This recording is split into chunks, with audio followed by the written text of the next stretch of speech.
Well, welcome to another Straight Talk with Dr. Mark Levi and myself, Dr. Stefan Decker, the orthodontic specialist. I'm super excited. Today we have a guest from the other side of the world, from Australia, from Sydney. So, Mark, thank you so much for joining.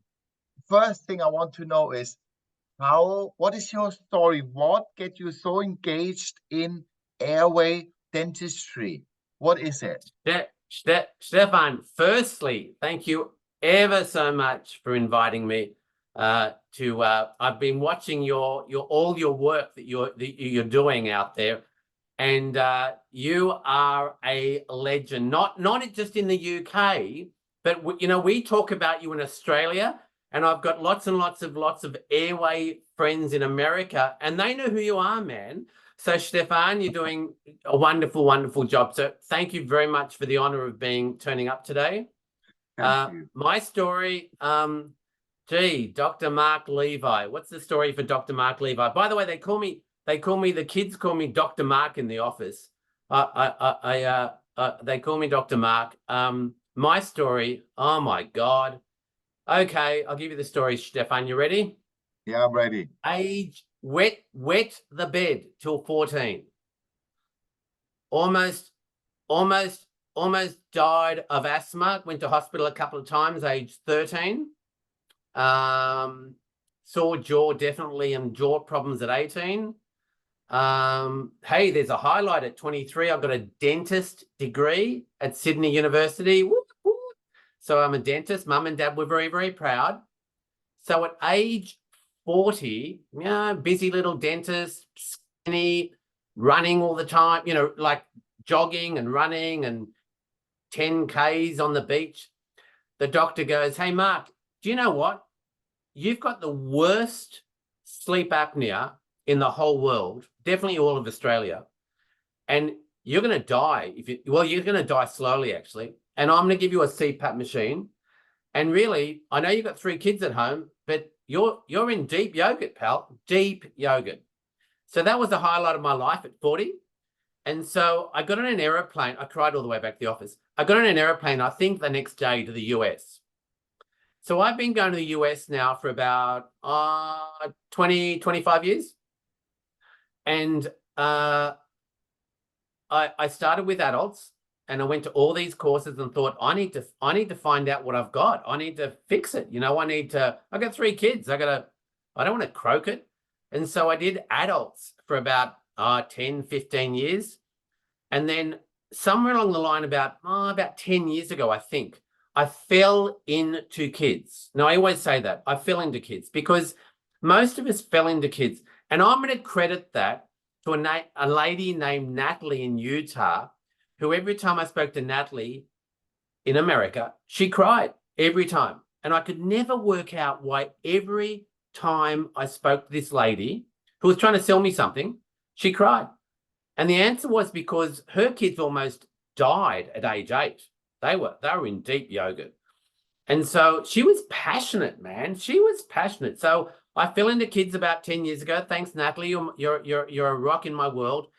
And 10 years later, I'm talking in London, I think, and I do a bit of lecturing around the place. And I'm in America. I was in America last month, and all I do is treat kids age about 4 to about maybe 16 max, normally 12, but we push it up to about 18, 16.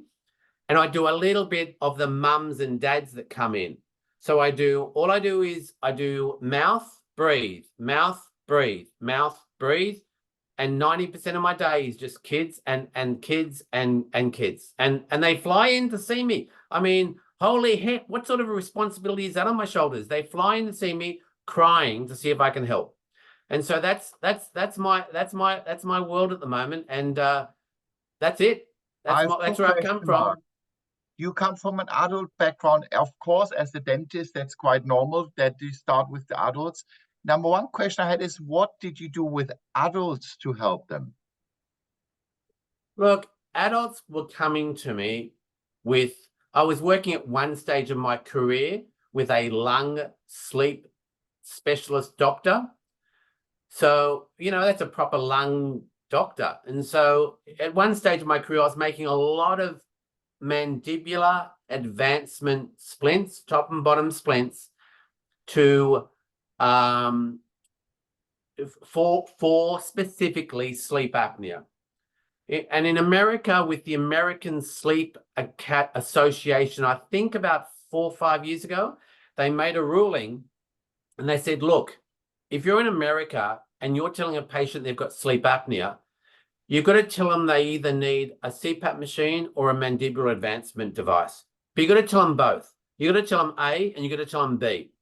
Because there's great research by actually Professor Peter Cistulli is the best in the world at this, for comparing the two. And he's an Australian guy. And that was a ruling back then. They said, look, if you're telling a patient they need a CPAP machine, tell them at least they can also have a mandibular advancement splint. They can try both, because a CPAP machine's got about I'm not a scientist. I'm far from a scientist. I'm a doer. But I think a CPAP machine, which I had for about 3 or 4 years, has got about a 20%, 25% success rate. And a mandibular advancement splint, man, oh man, my guys in America make the best mandibular advancement splints in the world. But the mandibular advancement splints probably got an 80, 90% success rate.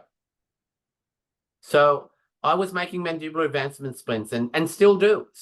It's in my toolbox, Stefan. It's in my toolbox. So basically you open the airway by moving the jaw forward, which is really nice for the back of our airway here. So, but the most interesting is now you say, and you're a dentist, and now you changed nearly completely to children. Why? Yeah.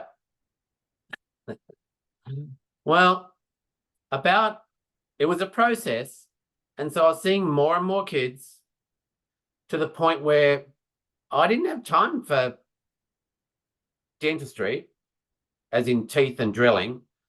And I sure didn't have, I was being avalanched, overwhelmed with kids. And then there was a conference I was in America. There was a moment. Was that because of you treated the parents in the first place and then they spread the word that you need to look at my kid? Or how did it develop that you suddenly seen so many children? Well, number one, I fixed a child who was a neighbor, a friend. Number two, I employed the mother, who was passionate. And number three, I think it grew, and we talked to mums and dads. And so we communicate with mums and dads, and we say to mums and dads, these are the symptoms we look at, and this is what we do. And we make kids preventatively, 4 to 12, we make their airways and we make the foundations to breathe work. So no, I got there because we talked to mums and dads, and I've got an amazing, amazing team around me. I'm just the doer. I got an amazing team around me that makes it happen. And so things which I can mirror actually. Number one is you need to be passionate. Number two, the people need to believe your story because it makes sense. So by you talking to parents, we are growing 99.9% with word of mouth, 100%. And my team is 100% engaged to it. And if you agree, like when I do diagnostics in children, the moms are sitting in the corner, self-assessing themselves why I talk to a child. So automatically the community will grow because they're all checking themselves airway. But what you mentioned briefly is we check them for the symptoms. What are the symptoms you check them for? Well, I've got a sheet of paper, and I always crack. Well, I'm not a funny guy, but we like to laugh. Yeah, so see this piece of paper, Stefan? Yeah. There's probably 50 symptoms here. There's probably 50 symptoms on that page, and or 52 last time I counted. And I'm sure there's another 15 I haven't put down. And what I tell the mums and dads is I say, look, I'm looking at bone to make sure it's the right size. I don't do the symptoms. I look at bone to make sure it's grown the right size to breathe, but I don't do the symptoms. But I must tell you, we've got kids that we've fixed. I say to mum, we've fixed kids in stop bedwetting in 2 days. And we've got kids that have we've got kids that have behaved better at school in a week, and we've got kids where the principal thinks the child's behaving better. We've got kids that wake up in the morning with more energy, and so the parents say, "But you're fixing all those problems my kids got." And I go, "No, not really. It's bad. My number one focus is bone, and by accident, the body, the physiology is helping that child self-heal that child because it's breathing." But I definitely come from, when I'm talking to parents, I'm coming from a symptom perspective, because I believe they need to, because they're looking at their kids going, I need some answers, and no one's giving them answers. No one's giving them credible answers. And wait and see is not a good answer for a parent with a child that's struggling. But yeah, I'm like, I can relate to you 100%. Can we work together? Can we hang out in the same office, Stefan? Look, I think, you said one big discussion here in the UK is watchful waiting. Like, the common philosophy here is that people, they try to collect evidence about, does bone expansion contribute to better airway, and they don't see a direct correlation. But I think it comes always down to that when you do studies, you look at one aspect of the problem, which is mainly the bone. So, but the whole problem of airway is so much more complex. And like you just said, all of these symptoms you mentioned, they are contributed by maybe a lot of other different factors. So we as dentists and orthodontists, we can maybe make the bone structure of the nose grow. Therefore, we might get better air through the nose. But it needs to happen a lot more maybe to help a child breathe. And when you do studies with a few people and you say expansion doesn't help breathing, and then you conclude out of this, let's wait, it's the same effect as doing expansion. I think it's a bit short-sighted. And also my concern about this, who is responsible for this time period where we know there's an issue and we don't do anything about it? Hi everyone, I hope you enjoy our straight talk. If you want to find out more information about the courses we're offering, they're available on our website, theorthodonticspecialist.co.uk, in our course section. And now we will continue with the podcast. Bye. Well, time period's number one, but go back one step. Are we talking about tooth orthodontic expansion, or are we talking about expansion, or are we talking about upper and lower jaw expansion of bone, or are we talking about bone remodeling upper and lower? And are we talking about follow through and methodology? And so when you're talking about all those research papers, the guys I hang around with in the US, I agree with you 100%, but I'm laying a seed that maybe the scientific world that's arguing about it have a different parameter they're studying. Because I know well, no, I won't say that, but there are some things you can do. There's some things I can do that I know just won't work, won't have an efficacy, will not have an outcome. So methodology, you can't just say, let's do expansion. I'm agreeing with you, Stefan. You can't just say, let's just do X, Y, Z, and you'll be fine, because it needs to be methodology. It needs to be, have you done 1,000 kids? Have you seen them get better? Have you heard mum and dad tell you how much better the child is?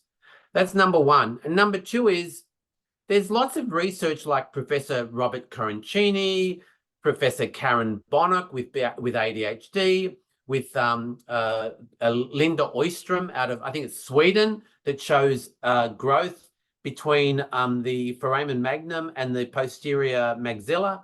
And so there's research out there that shows outcome.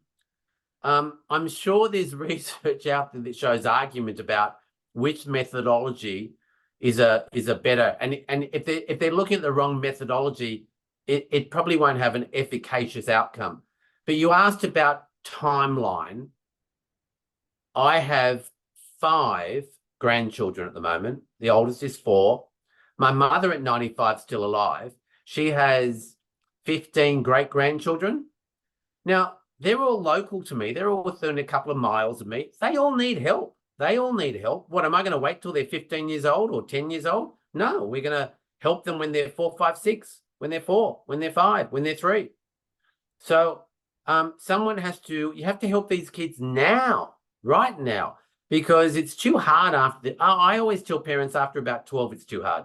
I tell parents after, I can help them up to about, with my training, I can help them up to a bit. Well, I can help them up to 6. I can help Mark Levi at 65 years of age. I've got another 3 millimeters to go. So we can help, but it's a lot easier and faster to help a young kid. A lot easier, a lot faster. And why should they struggle for all those years? So when you talk about help, what do you do with young children, then mixed dentition, teenagers and adults? What is the difference in your methodology? How to help them in your approach? What do you do to them? Well, my training is to use oral slow. My training is to use guidance appliances, plastic guidance appliances, which are made of plastic. You know, they're not fancy. They look like they come from the department store, to in the mouth at a young age or an old age. There's a tool, there's a time and a place to use a myofunctional passive oral device that's going to guide guidance and development. There's also a time and a place to put in some sort of metal screw device that's going to encourage and bone to grow or remodel. There's a time and a place to do it on the top only. There's a time and a place to do it on the top and bottom. And there's also a time to put in a removable appliance in any age, really, to get bone to remodel or move or change. And so it's a toolbox, and it's a moving toolbox.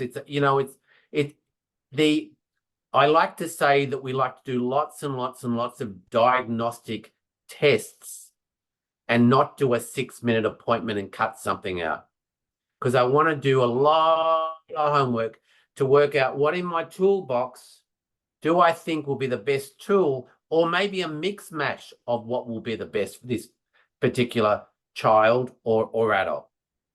And did you get that knowledge from university before, or where did you gain that knowledge from? Wow, I can't admit to that. Sadly, I think I learned, how do you spell tongue? Tongue. I think I learned what a tongue was 8 years ago. I've been a dentist for about 40 years. Now, all my training came out of the US. I'm in Australia. We're working hard here to try and change or educate. But all my training's out of the US, and I've learned everything I know about airway and breathing out of the US, Stefan. So would you say that the current training available is maybe outdated? You want me to admit that? Well, no. I'm going to nod a lot and go, yeah. But or would you say that more aspects of what we're talking about should be included in the current education programs at universities? I think there's a yes. I think there's a lot that all doctors, all dentists, and all allied health, I think there's a lot in the box that all the allied health and doctors and dentists don't yet know. Yet. Y-E-T. Doesn't mean we're right or wrong, or they're right and wrong.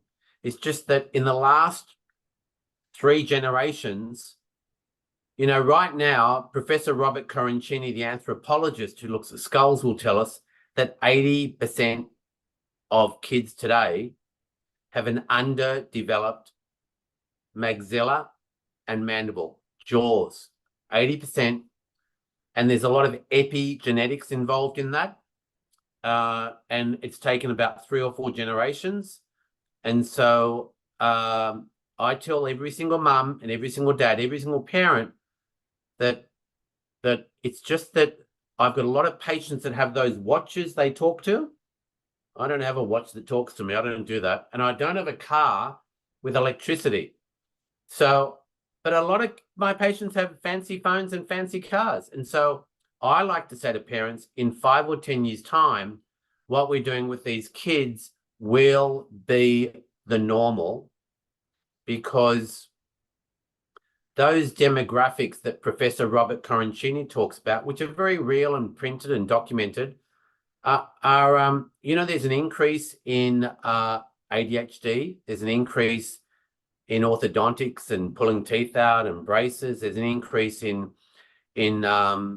taking tonsils and adenoids out, whether it's an increase or just a lot.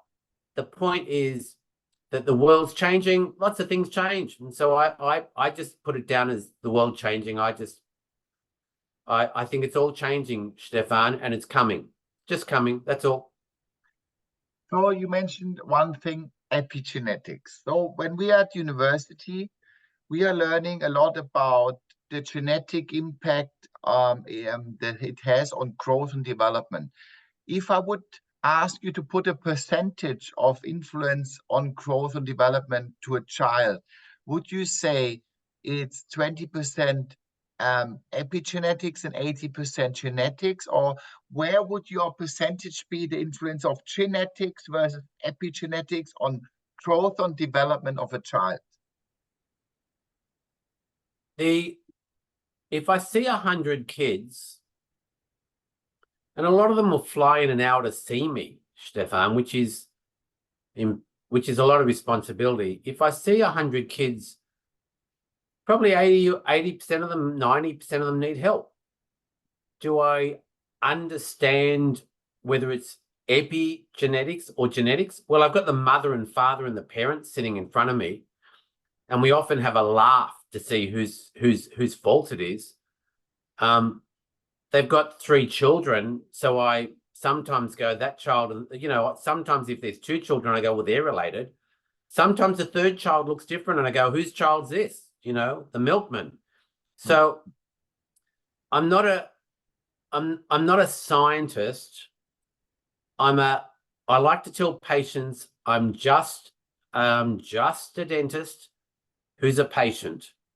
That's all I am. I'm just a dentist who's a patient who's been to the US a lot, and I've seen too many kids to know that we're doing good. But the answer to your question is, there's a reason why this problem's getting bigger, quicker, faster. And whether you're going to blame epigenetics or whether you're going to blame genetics, I think it's an academic. We didn't learn any of that at university, Stefan. You didn't learn any of that at all. And we learned how to put white stuff or silver stuff into teeth. And they didn't even tell us what a tongue did. So I learned the word myology, orofacial myologist, and I learned some cool things, tongue ties, and I learned about the impact the tongue has and where it sits, and the maxilla is the floor of the nose. I mean, it's all related. And so there's a lot of physiology or engineering, or that you know, this is the craniofacial respiratory complex. But when I went to university, I think they taught teeth. I think they taught me teeth. And I can fix teeth till I'm 99, but I can't get these airways foundations sorted out. I need to get that done young. Otherwise, it's just too hard, really too hard. Well, as you didn't give me an answer, I will give you an answer. Yeah. So I met my wife about 7 years ago. And how I met her was she's a Coy's graduate. John Coy's is a evidence-based center in Seattle, in the US, with John Coy's on head. All they do is evidence-based dentistry. And the Coy Center talks a lot about restorative, the dental world. Why do teeth fail? Why do teeth wear down? How to restore them and everything else. So when I started working at my wife's clinic, the first thing she said to me is, I was at that point #1 lingual provider in the world for incognito. So I had a lot of confidence. I'm a really good orthodontist. I can do it adults. I do lingual. I'm the best, whatever. Ego, ego, ego. And then the first thing she did is she put a few packs down and said to me, have you ever seen your cases failing 30 years later? And I said, no, why? Why? So I don't see my patient 30 years later. And he said, I will show you. And she showed me a lot of adult cases who had orthodontic treatment as a kid, and they had premolars extractions, they had wear, they had relapse, they had all sorts of problems. She said, the first thing you need to see John in Seattle, because we don't speak the same language right now.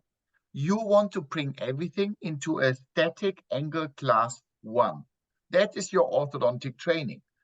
But functionally speaking, how the jaw and how everything works, this is not how it works. You need to learn that. So I went to John. I did John's courses. And I remember the day where I gave my wife a call and said, wow, you speak his language. I get it. I understand what you are saying. And then at the end of my training with John, I asked John, you know, all of these adult cases of wear and destruction, could they have been prevented by doing good orthodontics early? And he said to me, probably yes.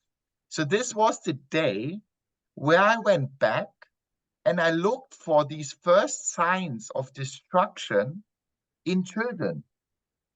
And because I see a lot of families, 4, 7, 15, 45, 50, I could see that we have, for example, deep bite.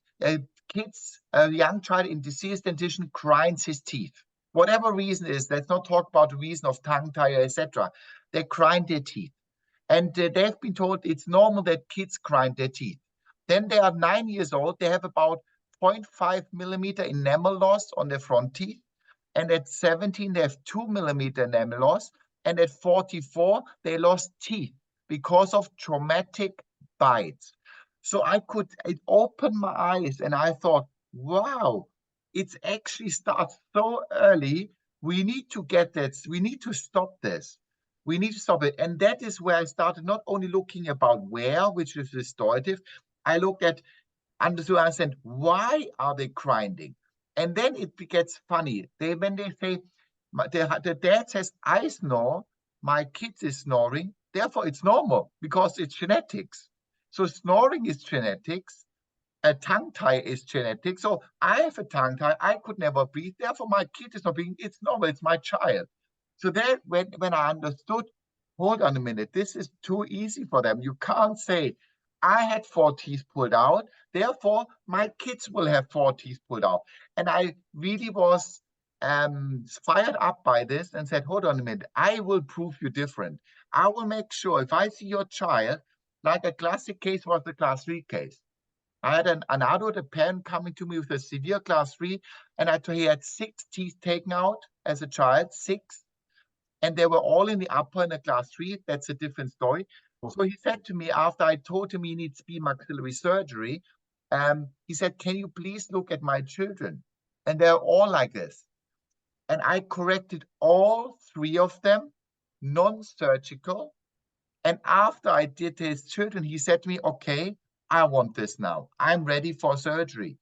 So this is where these are just one event in my life where I thought, look, it's so much more. And people in the training program of dentistry, they show how to fix a tooth, how to put a filling on a destroyed tooth. They talk about how to remove decay. But none of the professionals is asking why. Why do we have decay in a kid that never eats sugar? Could it be vitamin D? Could it be breathing? What is it? And this is where it gets interesting. That's why it's so important to link and to talk, because if we would all understand the why, we will understand that we need to go in early, because it starts super early. And I have people I interviewed before, it starts actually when a child is developing in the belly of a mother. When it comes to oxygen levels of the blood that's being supplied the baby, because if the mom is not breathing properly and there are less oxygen, that less oxygen will go to the baby that is just developing. Then we talk about the breastfeeding part, the importance of breastfeeding and the jaw stimulus. So actually, when does it start? It starts with the mom before they even receive a baby. That's my personal experience. So if I would say, epigenetics plays a bigger role than genetics. That's my I'd agree personal with view. that. No, I'd agree. I agree. And it's not getting better. And there's not getting better. No, absolutely not. And it's just when you then also teach people about the links of these things, they're getting emotional because they says, hold on a minute, my kid has that X, Y, and Z. I go to clinicians, to professionals my whole life, and I'm not getting the answers. I come to your course, and within a few hours, you go, bam, and it makes so much sense. So I think there's a lot of there's a line of thinking, you know, Stefan. There's a line of thinking that goes like this. How come? Here's a how come for you, okay? And tell me if it's the same in your office. How come the parents ring up? No, I'll start again. How come the parent looks at the child, young, and says, I don't think little Johnny's thriving. So she goes to the GP, the general doctor, sorry, and he says, well, maybe go to the ear, nose, and throat doctor. He goes to the ear, nose, and throat doctor, and he says, well, maybe we'll take out tonsils or adenoids or something. And then a bit time goes by and little Johnny isn't doing, he might get better, he might get a little bit better, then a bit worse, but he's not great. So she goes back, and then they go, well, maybe let's do a year at the allergy doctor. Maybe the allergy doctor can help. So they go to the allergy doctor, and in between there, some of the guys will include a sleep test, and some of the guys will include some stomach gastro advice. But you get to the child still getting older and older, and then the mum goes, I don't reckon this kid is doing great still. And then they go, well, maybe we should take out some more tonsils and adenoids. Maybe that'll help. And then the child might get to maybe 9, maybe younger. And they're at the stage where maybe a dentist is now saying, well, maybe we should now put braces on. Maybe we should pull teeth out. And so the mums will go, because we're blessed to have this thing called internet, social media noise, the mums go and do some detective work, which we couldn't have done 20 years ago. And a lot of this stuff we didn't know with kids. I don't believe we knew a lot of this stuff 20 years ago with kids. And so the mum will go, let me find that Stefan guy or that Dr. Mark guy in Sydney, and let me see what they think, because they're and so in my office, when that particular mother, which we get about one of every day or 2 or 3, when they ring my office, they are flabbergasted and overwhelmed and bamboozled, you know, like, oh my God, how come your front desk girl knows what I'm going to say? And how come she knows the next sentence before I've said? How come that woman knows my child? And then they sit in the consultation room and they say to Dr. Mark, I don't get it. How come we've been here for at least 15, 20 minutes and you're still listening to me and nodding yes? I don't understand. And so I'm putting out a paradigm, a route, a road that I see a lot of. And I didn't say anybody was wrong, and I didn't say anybody was doing the wrong thing. All I'm saying is we see a pattern regularly, and they are the mothers that jump on an aeroplane to see us an hour away to go, maybe you can help my child thrive. And they're just overwhelmed to know that we see it every day of the week. And they go, I don't get it. Why? Hi, I hope you're enjoying our straight talk so far. If you're interested in any mentoring or one-on-one session with me to discuss cases or any questions you might have about the treatments of your patients, please reach out to us in our mentor program. We're offering that. We have more information. It's on our website, theorthodonticspecialist.co.uk. And now we're going back to our podcast. Bye. And then I just think that's a paradigm. Do you share that step 1, 2, 3, 4, 5? Do you get that in your community? 100%. Number one, I want to use a metaphor. Like the word communication has a U and I in it. That's the first thing. So it's about the patient, and secondly about me. So the using 2 ears for listening and 1 mouth for talking, that's the key in general. So you need to listen, because when you talk to parents and you ask them why, what is their concern, and end of the day, we as professionals, we look at the child, we know what's going to happen. We know what we're going to see. We know what will be the problem, and we're just waiting for them to give us the hints that we can aid them on. So, and my girls are exactly the same. But what I feel is when I train people, our system here, the NGS system, allows dentists to see a patient for maximum 15 minutes. 15, 1-5. So when they see children, they don't actually have any time to do anything of that, to show empathy, to listen to a patient. So they say, I'm going to tell you, it's a I and you communication. It's I tell you what to do. So, and then what I need to tell then my students is, okay, if you see the symptoms very clearly, you have responsibility to rebook them for an hour and tell them, I need to see you an hour, because in 15 minutes, there's nothing I can do for you. It's just not good enough. And I totally agree. The people, why they come to me, because it's not a run down the mill practice. I take an hour time for consultation, because what I do with clear aligners and remote monitoring doesn't require me actually anymore to see a patient. But that first consultation is for me the key to connection, to creating value, to make parents feel good, because this is the only time they actually can see. Because if you have patients flying in an hour to you, you can't see them every 4 weeks, because it's not realistic for a parent to travel to you for hours. I don't want this, and you don't want that neither. That's why we are talking. We want to create a community of people we can help in different countries. So I tell the parents, I don't want to see you every month. I have things in place of AI technology that will help me to still treat your son in 3, 4, 5 hours away.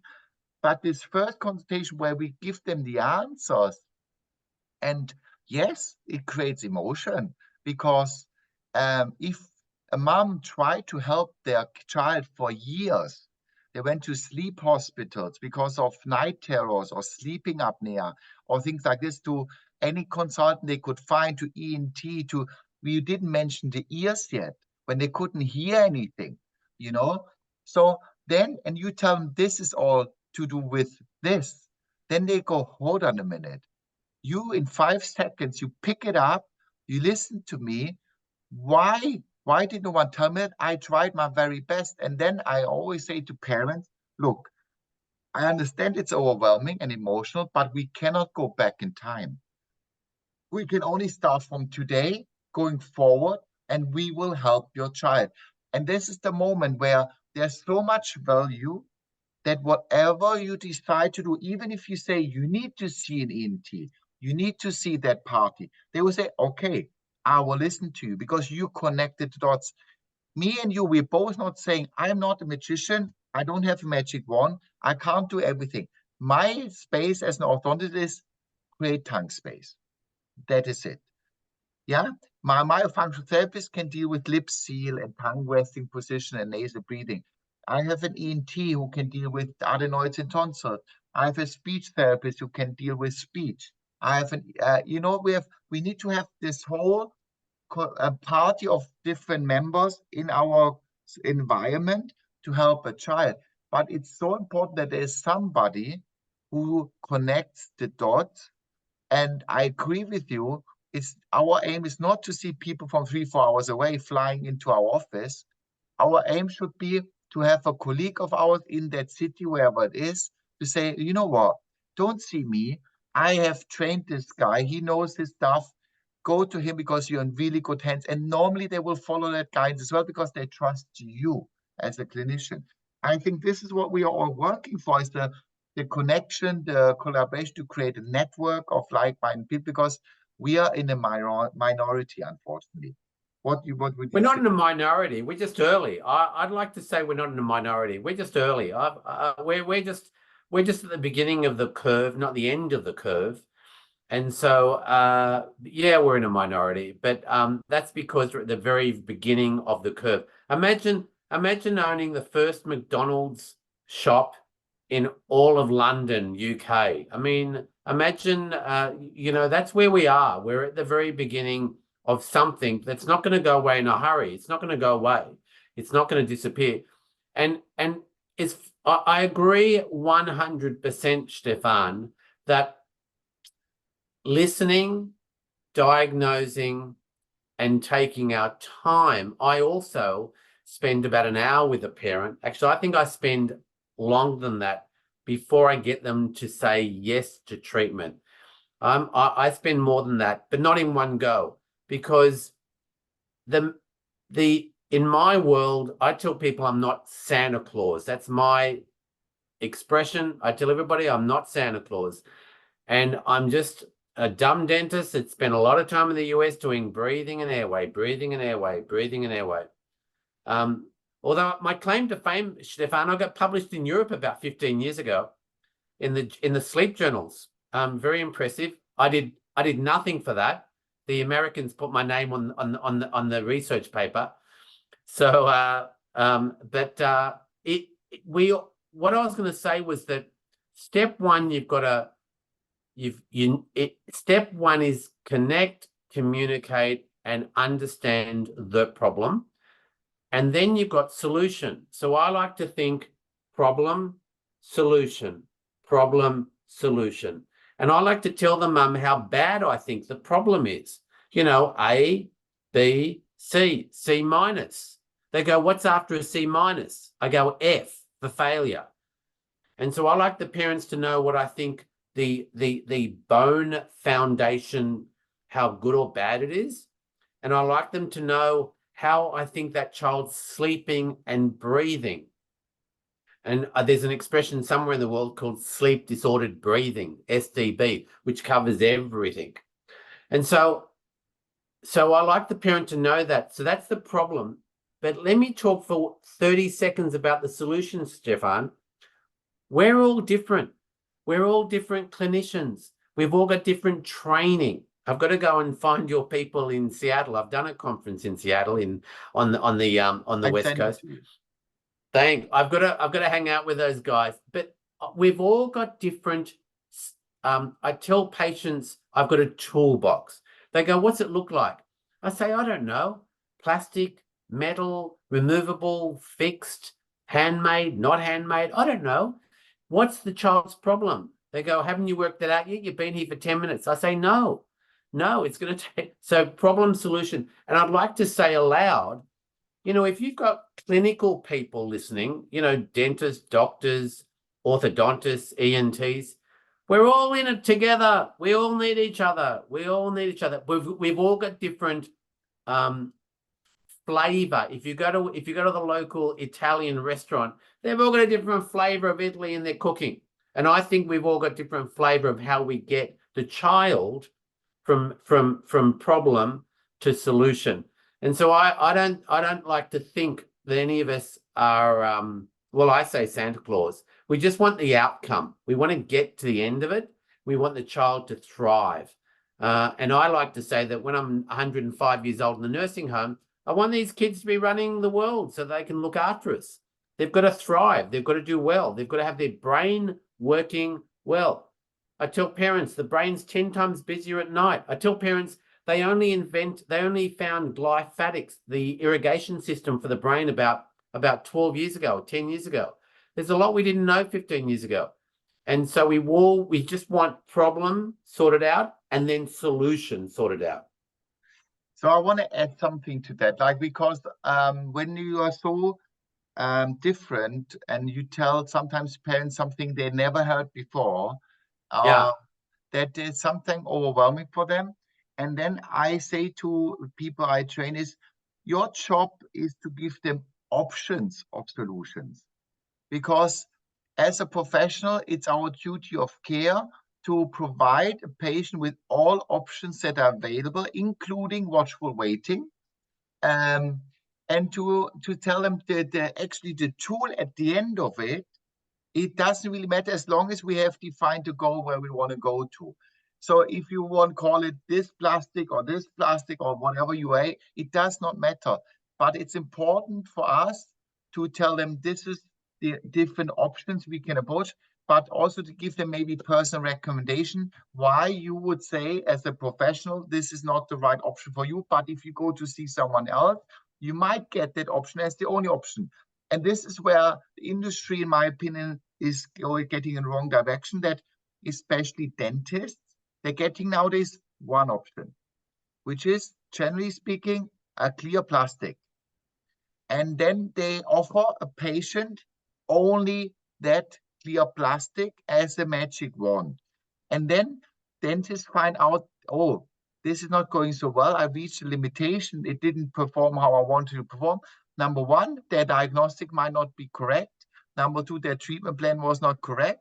So therefore, the tool they had chosen was not the correct tool. So I think it comes always back to one thing: diagnostic, good treatment planning, and then choose the right tool. And the more tools are in your toolbox, the better job you can do. Yeah. No, yeah, sure. But the average when I get trained, and I'm not hanging out with 28-year-old dentists, but I don't know where their training is coming from. But as I understand it, the feedback I get from the parents is that 10% of the dentists, 10% of speech therapists, 10% of occupational therapists, 10% of psychologists point them in the right direction. 10% of dentists say something's not right, the child's grinding too much. I think the palate's very high. I think the tonsils and adenoids look big. And so because there's not a lot of training and education, they get a tiny bit stuck because they're not doing it every day. They're overloaded with all the other things in their office. But there's no question we need a bigger toolbox, Stefan. There's no question we need a bigger toolbox. And we need to work as a big, fat, huge team in the airway space. What age do you think it's too late to treat a child? In London, I don't know how it is in Australia, there's something called a line bleach bond.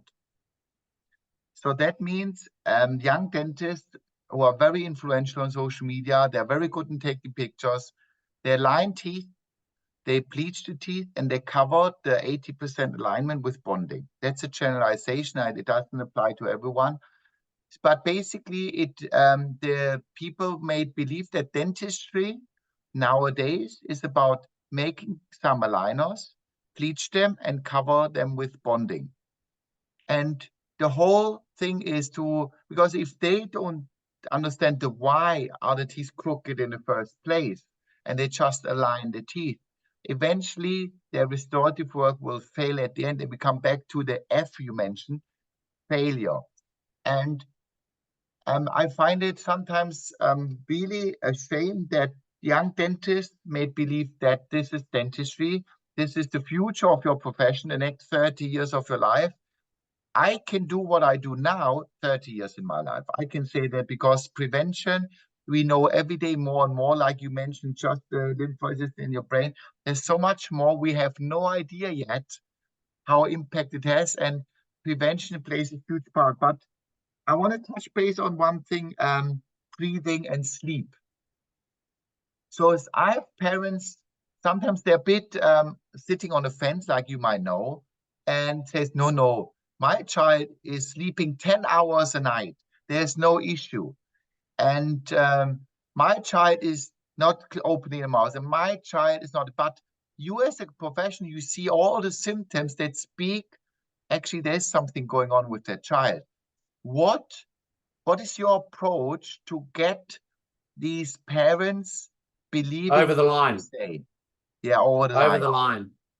Look, there's two ways, I suppose, in my head, knee jerk, where A, you've got to practice where 600 kids sit in your chair every 5 minutes and you see kids all day long, and that's what you do in your office, and you're trying to be a good clinician, and you're trying to screen all these kids, screen for breathing, sleep, and good foundations of breathing and sleep.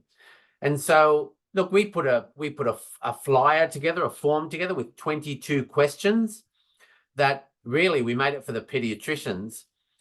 So we've got 22 questions, and I think it's on my website somewhere, and you can steal it. It's no big deal. And it says, you know, do you snore? Are you restless?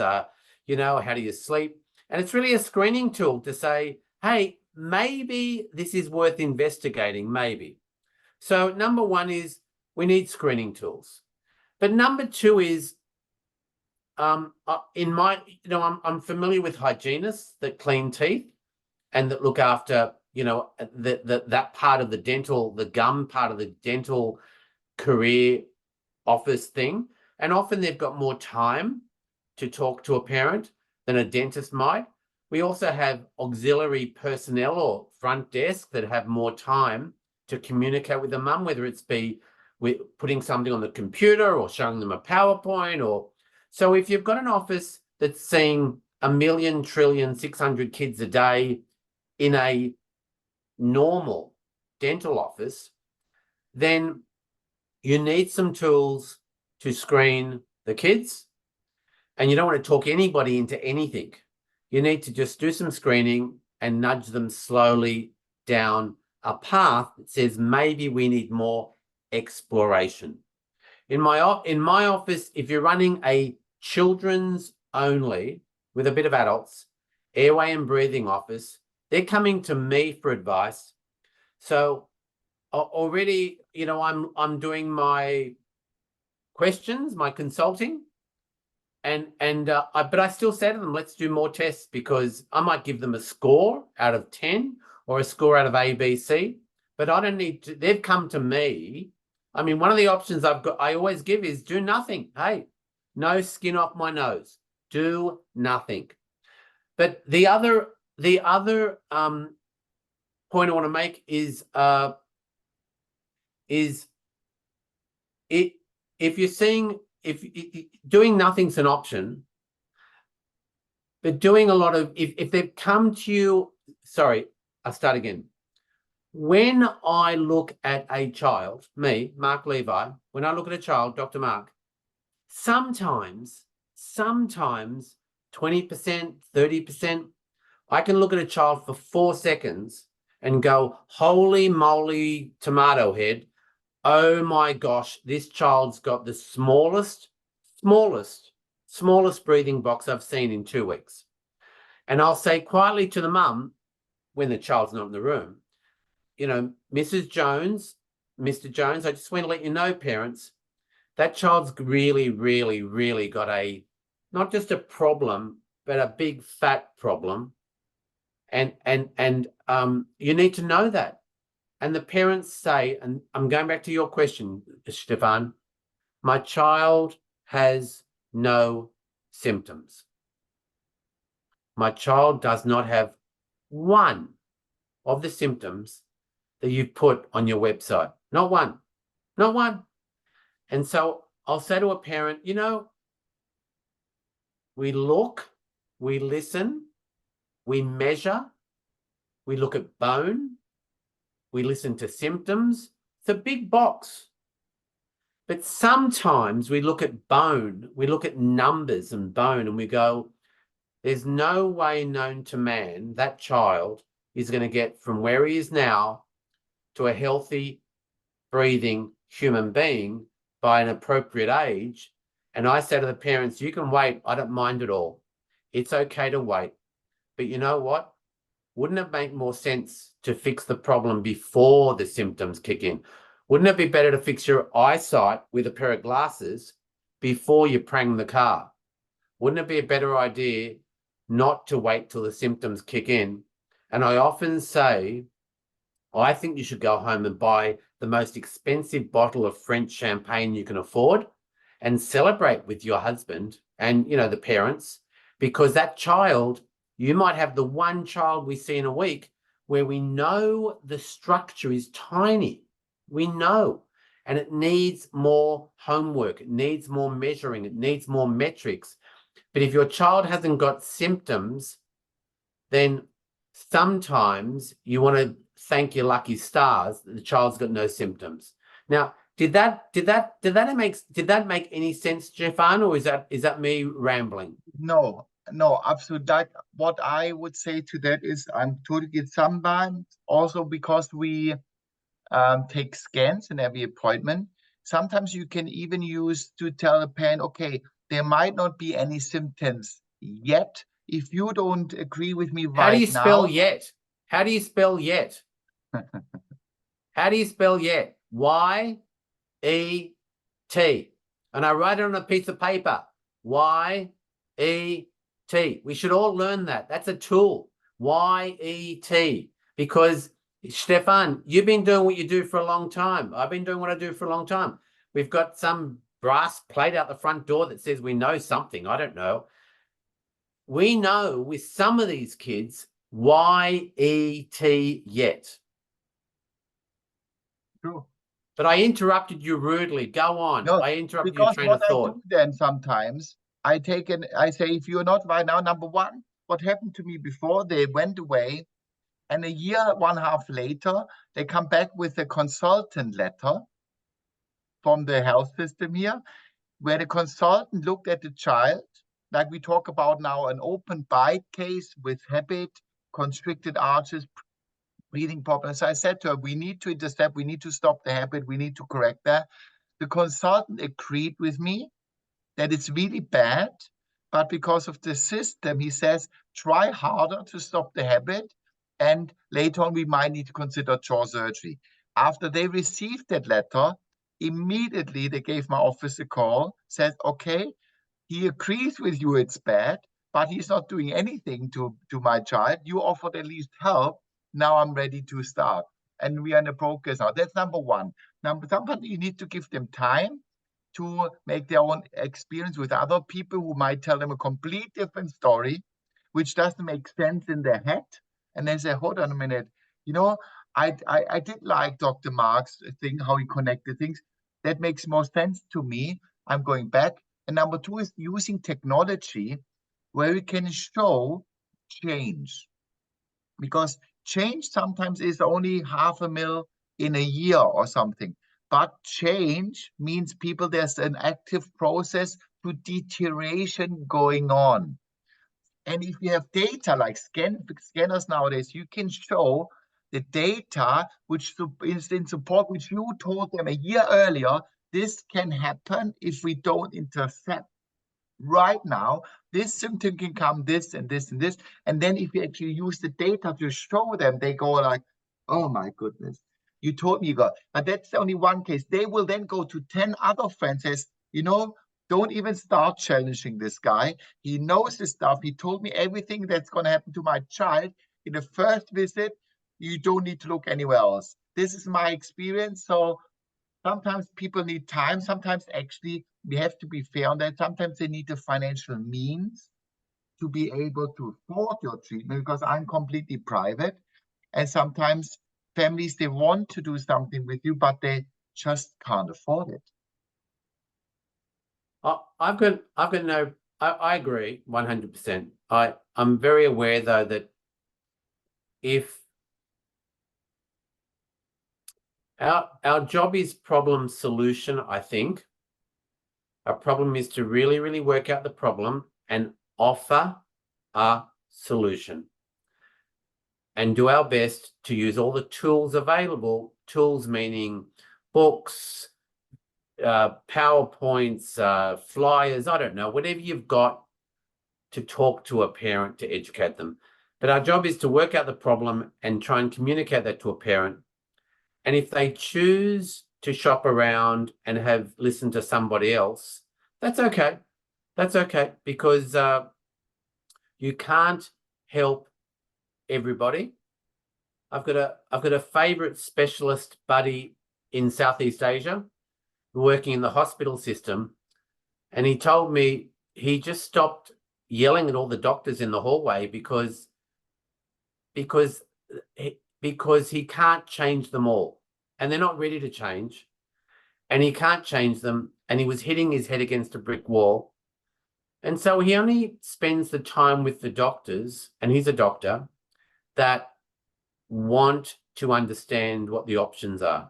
And it's the same with a patient, I think, Stefan, which is you work out very carefully at long length, not in 3 minutes, what the problem is, try and walk them down an understanding problem path.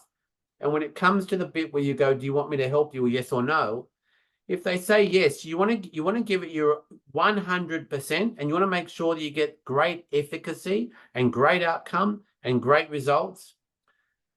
And if it's the 1% or the 50% or the 80%, depends what job you're doing. If you're not getting them to say yes to you, maybe look this way, maybe, but B, maybe they're not ready, and maybe they don't want to listen to you, and maybe you're not the right fit for them, and maybe that's okay, because you can't fix and help everybody. I'm sure I've got one town. It's about a 9-hour drive, I think, from my office. 9-hour drive.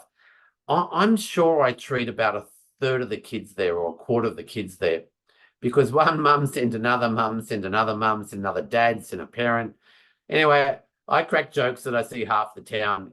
And so they want an outcome, and they want solutions, and they've seen little Johnny get better across the street, and they want their kid to thrive, little kid. So we're dealing with little kids. We're not talking about 30-year-olds and 20-year-olds. And so there are other pockets where they go, nah, that guy, what does he know? He doesn't know nothing. And that's okay. And they don't like what you tell them. But we've got to have a toolbox. I talked about a toolbox of how to fix a child, Stefan. We've got to have a toolbox of educational material as well, so we can cost-effectively communicate the parents to understand that you've got a child that's 0 to 18 years old, and there's a window there where we can really make that child's growing really blossom. And that's a toolbox of information. Right. I'm mindful of your time, and I have one final question. What would you want to be changing in your environment, considering your orthodontic colleagues? Because you're a dentist, you could think you could work with an orthodontist who thinks like me. What is your biggest wish should change in your city in the orthodontic space? Well, I just wish they wouldn't take teeth out, because I tell mums and dads that Mother Nature gave us a breathing, I call it a box. I call it a house, actually. And most of us need about a 6-bedroom house with a swimming pool, a tennis court, and a double garage to breathe through. And so I don't want this child to breathe through a 1-bedroom studio apartment in the middle of London. I want this child to breathe through a big acreage where my friend lives, near near Buckingham, near Windsor. So I want a big space, man, a big space. And so if you're pulling teeth out, it's a subtraction, it's a minus. And I don't want these kids to be Mark Levi at 40 with a CPAP machine, and I don't want them to be a 35-year-old woman with upper airway resistance syndrome, where they've got neck ache, backache, migraines, libido problems, they've got sore jaws, sore muscles, maybe they've got a GIT stomach problem, maybe they've got cold hands and feet, maybe they're grinding their teeth, maybe they're anxious. I don't want them to be, and the difference between the male at 40 and the female at 35, what's the difference? Estrogen. Estrogen protects the woman, so she has different symptoms than the guy. The guy just snores and stops breathing. I don't want a child to be a 35 or a 40-year-old. I've seen so many 35-year-olds and so many 40-year-olds in my career that now I understand kids. So I want mums and dads to think 6-bedroom, big house. And that's my modus operandum, if that makes any sense, Stefan. Absolutely. And final thing is, what question do you have to me as an orthodontist? Well, so I want to hang out with you more. I think you're a legend. I think you're a legend clinically. So my hat goes off to you clinically, and I can learn more from you because you got trained on the west coast of America, and I got trained on the east coast of America. So that's almost humorous. And I want to hang out with you more because you understand communication, and you understand mums and dads, and you understand parents. You obviously understand kids, but it's more important you understand parents. And so I believe that if we you interviewed Dr. Callie Hale, my good friend in Texas, in the US, who I admire. Oh my God. So, and that was a great interview, Stefan. So when you say to me, what's my wish? My wish is that we have a community where Stefan and Dr. Mark and Dr. Callie Hale and all the other heroes and the guys in Seattle and all the other heroes around the world have more overlap and interaction and mutual, collaboration, because we're not competing. We're just trying to spread a word that goes, think children, think young, and think prevention, and think airway. Well, what question do you have to me? Ask me a question which you always wanted to know from an orthodontist, which nobody will answer you because they're maybe too anxious or you didn't get the answer to. What is it? What is always burning on your lips you wanted to know from orthodontists? What's your favorite tool to use on a 9-year-old? 9 to 8, 9, 10-year-old. Is it braces? Is it invisible? Is it clear aligners? Is it removable? Is it fixed expansion appliances? What's your favorite toolbox to do a 9 or 10-year-old? Like, coming from a background of functional devices, Frankel, bionators, activators, I'm German, Austrian, Swiss, so they're all developed down there. I realized about 5 years ago that giving them a clear liner does a lot of the things I used to do before, but in a very cool way, convenient way. You can decorate it with stickers. So I do like clear liners for kids under 10. And Wow. I do like 3D printed metal devices and the combination of the two of them. Why? Wow. When it comes to airway, I want to be quick. I want to help quick, meaning I want to change bone structures quick. The younger they come, the quicker I can change it with 3D metal printing devices, face masks, and so on. And then when I have created this foundation you were talking about of the house, when I have bought my plot of land with a big foundation, I have all the time in the world to build my 6-bedroom house on top. But if I miss the time to build a foundation, it's then game over. So I always say to parents, we have two phases. Number one is bone foundation. Number two is moving the teeth. And quite often nowadays, I do everything together. So I think the future Wow. for me is 3D metal printing with clear liners on top of that to move teeth at the same time and to change bone structures at the same time, so that within a month of treatments, we are finished. So that is where we are heading Wow. to. And they do courses about this as well. So you're always welcome to come, yeah, to London to me. So I like clear liners, but why? Because every adult, every parent knows one brand. The brand awareness is huge. So, but they don't actually care about the brand you use, but they know about the technology. So I use that to Right. benefit that they know, hold on a minute, I had that. Okay, it makes sense on children. If you explain to them that now you're not moving teeth in rock solid stone, you're moving teeth in butter, they understand it. And there's so many nice features to come from the companies helping children to change. That is really exciting. And so my favorite tool now is clear liners and 3D metal printing in combination Wow. with myofunctional therapy, of course. That's clear. All right, I'll come over and find out how to do all that. That's exciting.